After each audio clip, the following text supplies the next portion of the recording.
Hi, and welcome to Sunday Chat, the very first episode on Sunday BibleTalk of my audio recordings reflecting the readings of the day, in this case the readings for August the 5th.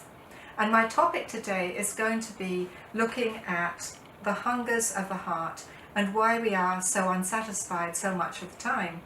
In the scriptures that we looked at today, the gospel in other words, we have a hungry crowd basically pursuing Jesus, wanting more of the same. He has already fed them with loaves and fishes, and so in their minds he can be the infinite source of everything they need and want, which is why they want to crown him king. And so they pursue him not so much for spiritual reasons but for material reasons. And this makes me think about the very human impulse of wanting more and wanting more all the time, and feeling that our happiness depends upon having that particular item or that particular relationship or that something which seems so elusive. And then the paradox that when we achieve that which we have longed for, then somehow it doesn't make us happy anymore. I learnt this lesson as a child. I've got 3 stories to share with you very briefly. The first has to do with my very first guitar. And when I say first guitar, I don't want to imply that I'm a musician. I've had a guitar all my life since I was 5 years of age, not because I entertain others, but because I use it to strum when I feel an emotional need to do so. So my guitar then is my sounding board.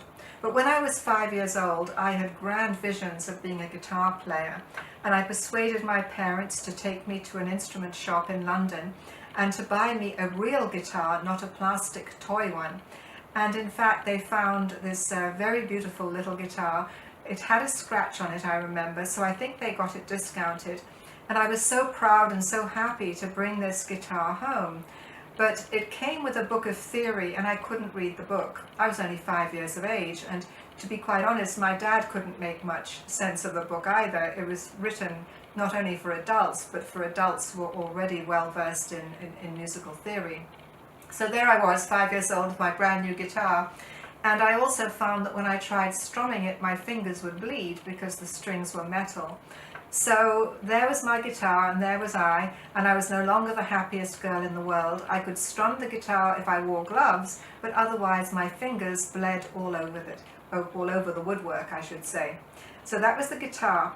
Next on the list, I was 6 years of age this time, and I assured my parents that I would be the happiest girl in the world if they bought me a wooden pair of Dutch clogs. We were in Holland at the time, and I didn't want the tourist clogs, I wanted the real deal.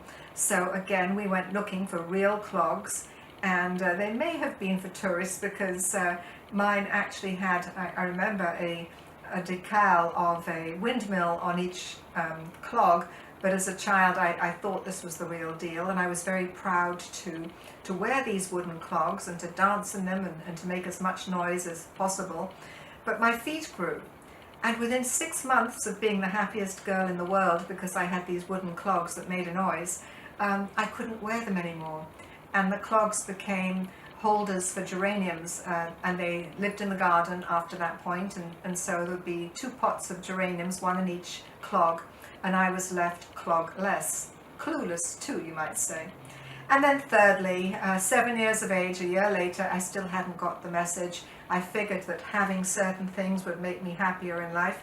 All my school friends had cardboard book carrying cases, like little suitcases with a handle, and they were all very brightly colored and had floral designs and stripes and excuse me, and my leather satchel from England in no way compared to these shiny bookcases that they had. And my parents did not want to buy me a case, and I remember feeling very sad and doing a lot of praying about it and basically asking for divine intervention. And finally my mother gave in, and I got this shiny case in which I could put my books, put away the leather satchel, and lo and behold, I think I got caught in the rain one day, and this case that had been made in China literally fell apart and all my books got wet, and I went back to using the leather satchel. So those are three stories from a child's perspective, three stories about wanting, saying, give me, give me, give me. But once I had the objects that I desired, I no longer wanted them, or they were no longer useful, or in some way or another, they no longer made me happy. And this is very true, I think, of human nature in general. We go after what we want. We crave for those things we do not have. And somehow all the craving and all the wanting does not take away the emptiness in our hearts, which is already there. Because basically, craving and addictions come from the recognition there's a part of ourselves that is always empty.